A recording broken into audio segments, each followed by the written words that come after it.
വസുദേവസുതം ദേവം കംസജാണൂരമർദ്ദനം ദേവകീ പരമാനന്ദം കൃഷ്ണം വന്ദേ ജഗദ്ഗുരും. ജഗദ്ഗുരുവായ ഭഗവാൻ ശ്രീകൃഷ്ണന് നമസ്കാരം. ഭഗവത്ഗീത 6-ാം അധ്യായം ധ്യാനയോഗം. ധ്യാനത്തെപ്പറ്റി അർജുനന് ഉപദേശിക്കുന്നു ഭഗവാൻ.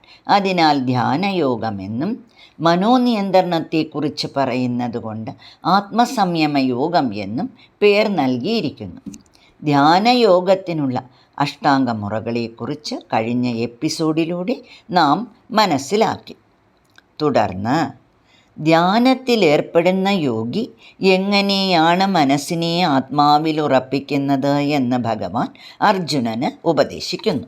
ശരീരത്തെ നിശ്ചലമാക്കി മനസ്സിനെ അടക്കി ബുദ്ധിയെ ഏകാഗ്രമാക്കി ആത്മധ്യാനത്തിൽ മുഴുകുന്ന യോഗി ആത്മാനന്ദം അനുഭവിക്കുന്നു.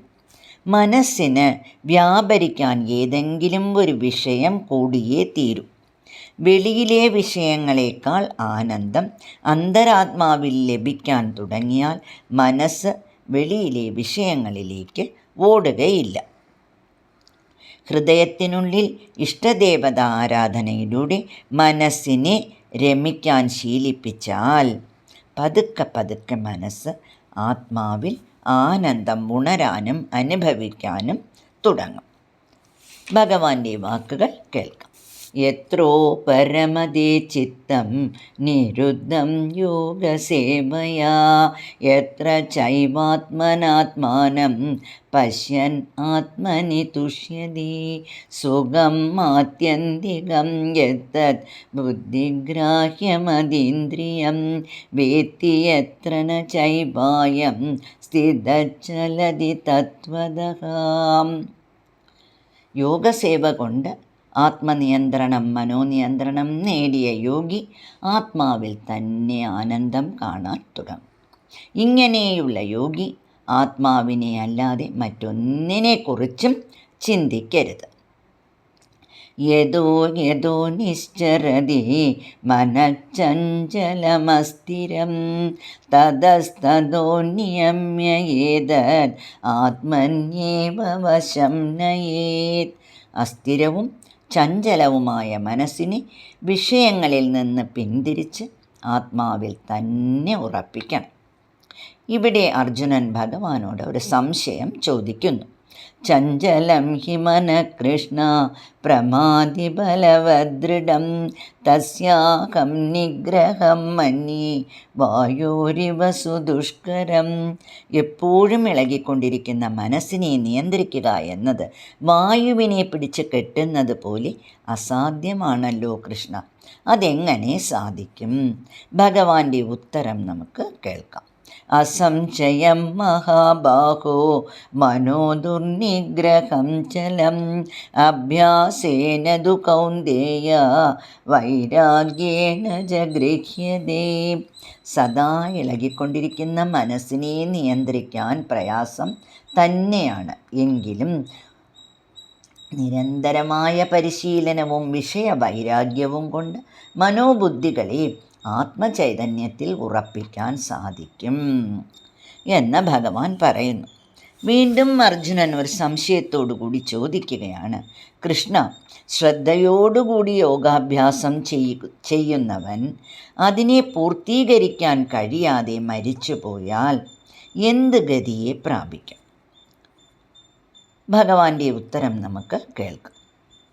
പാർത്ഥനൈവേകനാമുത്ര വിനാശസ്തസ്യ വിദ്യതേ നഹി കല്യാണകൃത് കശ്ചിത് ദുർഗതിം താദഗച്ഛതി പ്രാപ്യ പുണ്യകൃതാം ലോകാനുഷിത്വാ ശാശ്വതീം സമാഹാം ശുചീനാം ശ്രീമതാം ഗേഹേ യോഗഭ്രഷ്ടോഭിജായതേ. നല്ല കർമ്മങ്ങൾ ചെയ്യുന്നവൻ പാർത്ഥ ഒരിക്കലും ഇഹലോകത്തിലായാലും പരലോകത്തിലായാലും നാശത്തിനെ അനുഭവിക്കുകയില്ല, നശിക്കുകയില്ല, ഉന്നതിയെ തന്നെ പ്രാപിക്കും. അവൻ മരണശേഷം പുണ്യലോകം പ്രാപിച്ച് സുഖം അനുഭവിച്ചതിന് ശേഷം ശുദ്ധന്മാരും ധാർമ്മികന്മാരും യോഗികളുമായവരുടെ കുലത്തിൽ ജനിക്കുന്നു. യോഗാഭ്യാസ സമ്പന്നനായ പൂർവ സംസ്കാരം കൊണ്ട് ആത്മാന്വേഷണത്തിൽ താൽപ്പര്യമുള്ളവനായ ആ യോഗി തുടർന്നും ആത്മാന്വേഷണത്തിൽ തന്നെ മുഴുകുന്നു. അങ്ങനെ പല ജന്മങ്ങളിലൂടെ ആത്മാവിനെ അന്വേഷിക്കുകയും ആത്മാന്വേഷണത്തിൽ മുഴുകുകയും ചെയ്ത് യോഗസിദ്ധി സമ്പാദിച്ച് പരമപദം പ്രാപിക്കുന്നു. അതിനാൽ അർജുന, ധ്യാനത്തിലൂടെ ആത്മാവിനെ അറിഞ്ഞ യോഗി തപസ്വികളെക്കാളും ജ്ഞാനികളെക്കാളും കർമ്മികളെക്കാളും ശ്രേഷ്ഠനാണ്. നീയും യോഗിയായി ഭവിക്കുക.